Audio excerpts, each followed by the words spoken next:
Good to see everybody back again today. We pretty nice sized group for this morning. For those of you that don't know me, I see a couple of new faces in the group. I'm Lieutenant Gomez, obviously with the police department, day shift watch commander, and it's good to be here this morning. I have a couple of special presentations. One will be for a detective that is assigned to residential burglary, and that's Detective Jeff Reeves, and also from Community Affairs to speak on the Citizens Patrol Program, Sherry Williams. He's going to be up here speaking with me. First of all, I'd like to mention that last night, as you well know, it's been a couple of very busy weeks for our patrol guys out on the streets. I guarantee you that they have been out there call, many times without a break, many times without an opportunity to stop for a bite to eat. Last night was no exception. Very busy night. We had some pretty significant incidents throughout the city, and they were tied up all night long. I'm going to let you know right now that one of our officers came under gunfire last night, and he is okay. He is okay.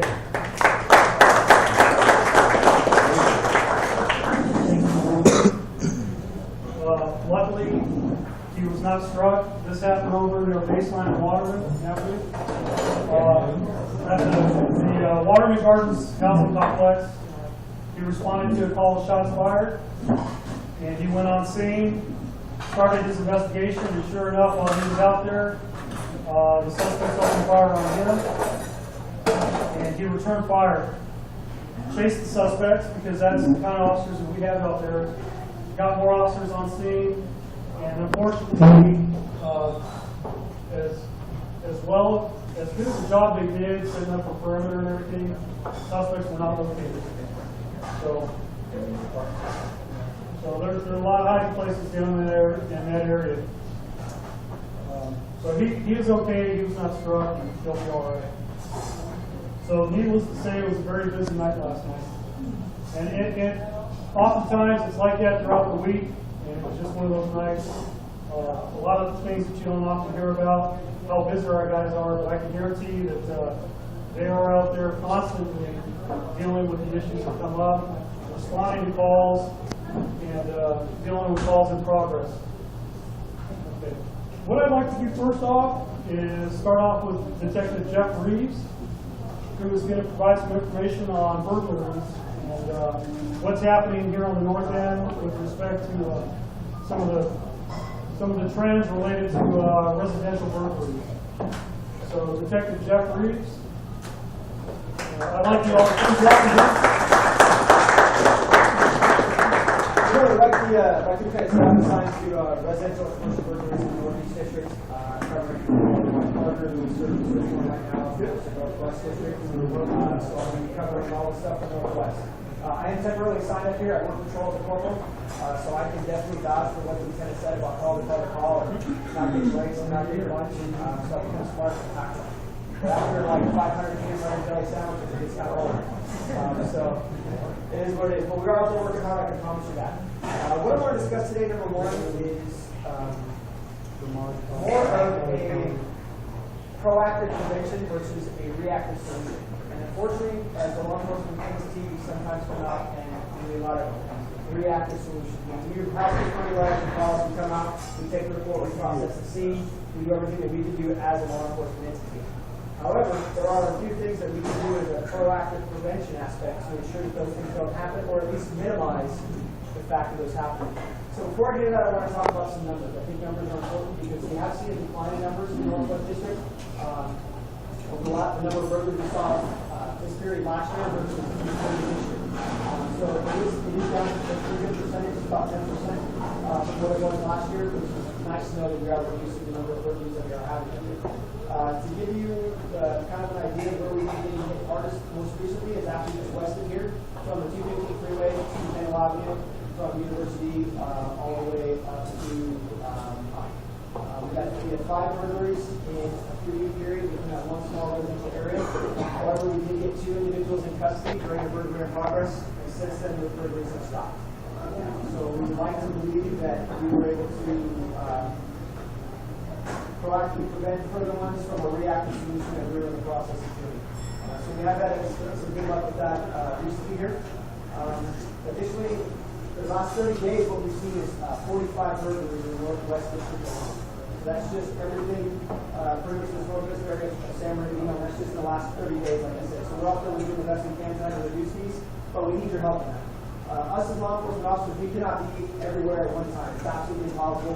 It's infeasible. It's not going to be able to do. So we rely a lot on the citizens of this community to work in a partnership with us to allow us to go out there and better police this community that we work for those that we serve. Right? A lot of people don't realize that that's law enforcement. So we are a customer service oriented entity. Right? You are our customers. You are our customer base, and we serve you. And that's what we're here to do. But a lot of times we can't do that to the best of our ability without your help. So you get involved in proactive solutions really what helps us through that process. The days that we're seeing the most burglaries are occurring on Mondays and Tuesdays. Some people would think they're weekend, but it's actually Mondays and Tuesdays between the hours of 3 in the afternoon and 6 at night. We're seeing the vast majority of those burglaries occur. A lot of people are either just getting home from work, some people are just leaving work, some people are leaving to go out to dinner, go run errands, whatever the case may be. So they're finding the home to be vacant, and that's primarily when we're being burglarized. The biggest thing we're seeing on the method of entry is breaking of glass. We're not seeing the door kicks and stuff like we were for a while. It's just breaking glass in, we're sliding glass window, through a glass window. And the primary location we're seeing is the windows on the north side of the house for some reason. Most entries have been made on the north side. Obviously, this would be north, so wherever your house is located. So we ask you to kind of take special diligence for things. One of the things we're also seeing in terms of unlocked doors. That's something we're seeing in increase. And that's how simple something like that we all make a placement, we get in a hurry, we leave our house and we leave our backsliding glass door open, and we leave it unlocked or something of that nature. All it does come by, they check it, open it, and your house, and we'll get issues. So that's kind of primarily what we're seeing. I have graphs and charts if you're interested in one to send me an email, and I can email you this material, and it breaks it down for the type of entry, it breaks down the days, the times, all those things. If you're interested in the crime analysis aspect of it, I'll be more than happy to send it to you. Email before I leave today, so you can do that. Additionally, I didn't realize this video was going to be so big, so I apologize. I don't have the video. I should, but again, if you email me, I'll be glad to send you all this material out in electronic format that you can reprint, you can hand out, you can email to others, wherever works best for you. You can have that. So I'll leave this up here. You guys are welcome to pass them out, again, however you want to do it. But what this really is it's a handbook on burglary prevention that I produce as part of this campaign to help you guys prevent burglary. The primary goal we look at again is the proactive prevention versus the reactive solution. And when you look at that, we look at what's called a crime triangle. And that crime triangle has, obviously, the triangle has 3 sides. And if you're able to take away one of the sides of the triangle no longer exists. The crime potentially can no longer occur. So as you break that triangle down, these 3 components include desire, ability, and opportunity. Someone's desire to go out and commit a crime is a lot of times nothing that we can deal with or have anything to do. That's something that person internally has made that decision, and we cannot affect the psyche of that person unless, of course, they're in custody and able to do it, and that desire would still be there. But the ability, which is the next aspect of it, the ability is no longer there because they're in custody. But if they're not out in custody doing their thing, the ability is definitely there. Can we affect the ability? Somewhat. It's kind of broken down into a percentage. Desire is 10%. Ability is 10%. If we're out there practice patrolling, getting the car out there, getting the car out there, of course that all comes with manpower. As you all know, we have some low manpower issues that we're trying to resolve at this moment. So because of low manpower, we can't always be out there on those proactive patrols, reducing that ability. But a good neighborhood watch is one way to reduce that ability. Because if you're out there looking out for each other, there's going to be less people that are going to be victimized because you guys are all working together in one mentality. The last is going to be an opportunity. Opportunity is 80% of the crimes that occur. Why?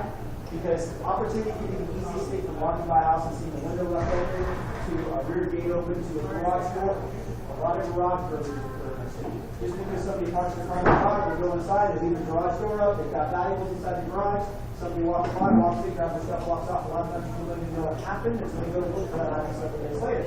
And then, of course, we come out and take the report and try and solve that issue. And sometimes it becomes a little more difficult because you have absolutely no idea what happened to you or even when it happened to that matter.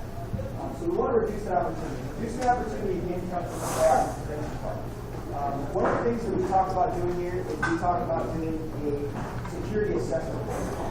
And I have some security assessments that I brought with me. Again, I can email to you, electronically, things you do however you want to do it. It just kind of goes through something. You walk through your house and you determine what it is that's going to be beneficial for you to improve security wise. And this assessment starts with basically the doors of your home. And why would it start with the doors of your home? Easiest thing to enter and exit. I mean, if I'm a 6 foot tall guy, I weigh about 170 pounds. You can go through a window, not a big deal. Okay? But you get somebody a little heavier, you got somebody a little smaller, it depends on the avenue they want to approach to get into your residence. Some people go through small bathroom windows because that's what they seem to be the easiest way to get in. But doors can also be a lot more secure than windows. So it's a pro and a con when you look at it from that aspect. So it starts with your doors, it gets to your windows, talks about garage, talks about outbuildings. Maybe you have a shed or something in the backyard. They've been a victim of having something stolen out of their shed and not realizing it until several days, several weeks later potentially. It talks about being able to secure all those things. So we really recommend if you go to your house and you've done the security assessment, and the security assessment will help you again that proactive solution to minimize your risk at being burglarized. That's all what it comes down to is minimizing the risk and preventing it from happening again. When you get on camera, we talk about some burglary tips on the right-hand side here. And they break it down really into 3 categories because these are 3 great categories. It's light, time, and noise. So when you look at it from the aspect of light, daytime obviously not a whole lot for you. You can provide additional light. That's daylight is what it is. But when you leave at nighttime and you turn all your lights off because you're trying to be energy conservative and save some money on your energy bill, all you're really doing is making yourself a bigger target box. If I'm walking down the street and I'm a burglar, lights out, lights on, which house am I going to go to? Probably one of the ones that are lights out. Okay? So there's a couple ways you can just simple things you can do. You go out and buy a $5 timer at Walmart. Plug in the wall, put your lamp in your living room. It's going to come on every night at 6:30 or 7 o'clock, whatever the case is. And it looks like at least somebody's home. It's like somebody's in the residence. If you have exterior lights, which I'm assuming most of you do, I think for about $30 you can get a decent motion sensor light.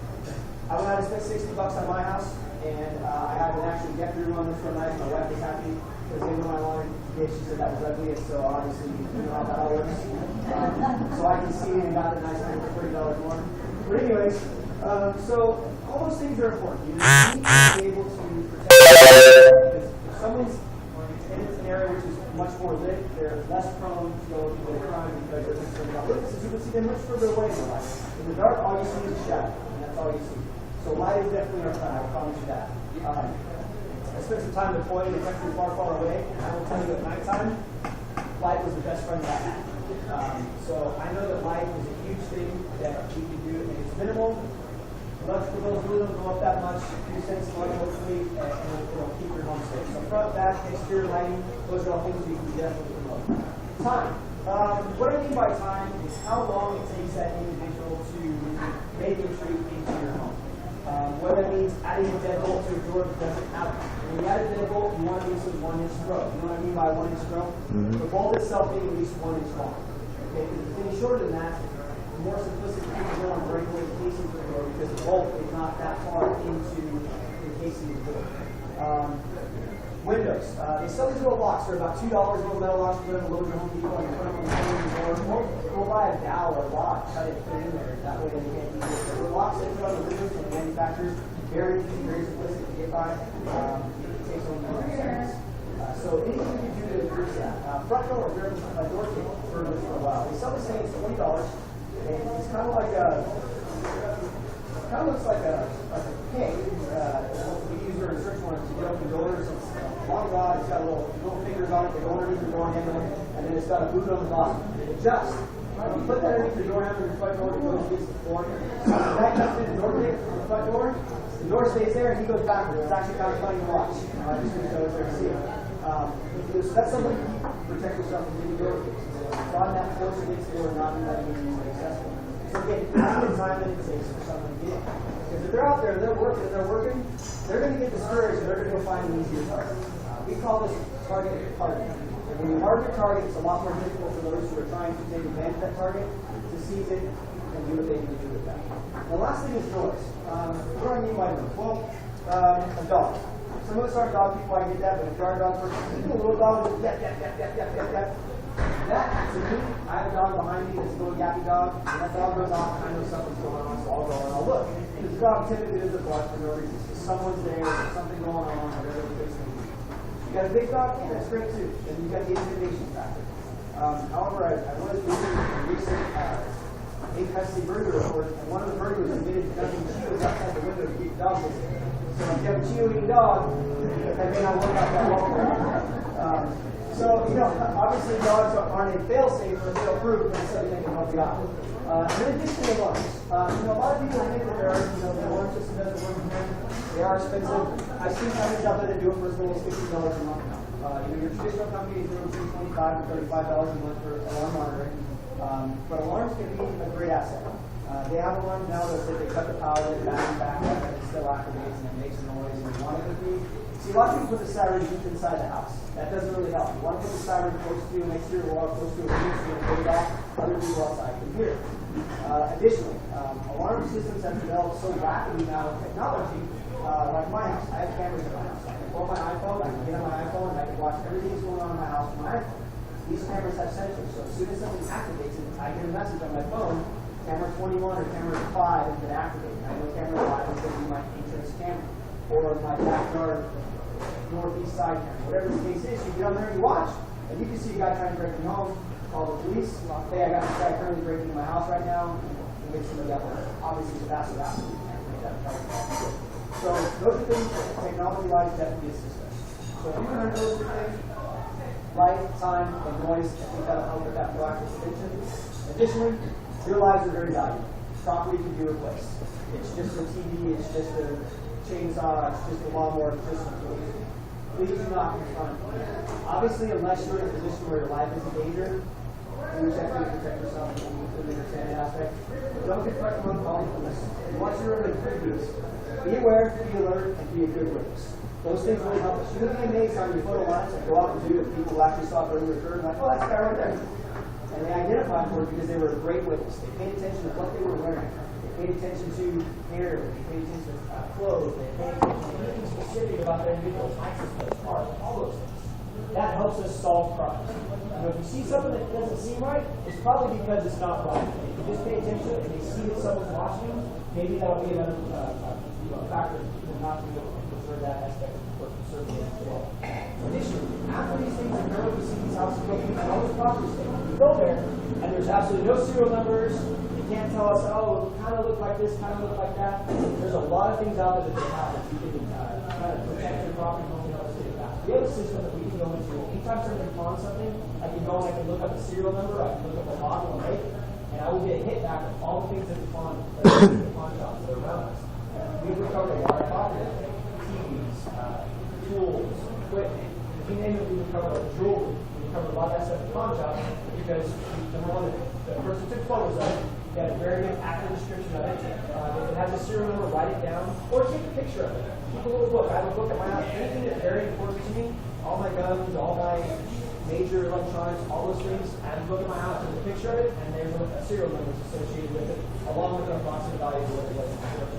So that way we have an idea, because we're going to ask you all those things that are going on. It's called a PR1 property sheet. We're going to get that from you when we come out and take the burglary report. We'll say, well, what was it? Oh, it was just this. And if there's no information, myself as a detective, when I look at that property sheet, I'm thinking that the likelihood of me recovering that property for you is very, very slim and far between. So document everything very well, serial numbers, descriptions, all those other things. Let me give you my email and my phone number. You can write this down. Email is probably the best way to get a hold of me. Phone number, I'm usually cleaning out my office, looking up cases, so I don't always get a chance to check that. And if you do email me, I can promise you I will get back to you. I think I have someone that can attest to that if you send me something, I will get back to you as soon as I possibly can. So, last name, R-E-E-V-E-S, as in Roger, Echo, Echo, Victor, Echo, Sam, is going to be my last name. Then underscore, John Edward, as in J-E, at sbcity.org. That's my direct email address. I check that several times a day typically. Or if you want to call my desk, either hopefully get a hold of me or leave me a message. I will be there through the end of the month and then go back to patrol. It's 909-384-5634. And again, if you want any additional information, I have other information I can hand out as well. I have stuff on vehicle burglary, I have stuff on other types of checklists, I have a plethora of things that I can provide you to make assistance if you need. If you have any questions, I'll be happy to try and answer them for you. Yes? When you're home alone, here's something suspicious, you see somebody approaching your property. I'm sorry, no, I can't hear you. You see somebody approaching your property, you're Yes. home alone, you see somebody approaching your property.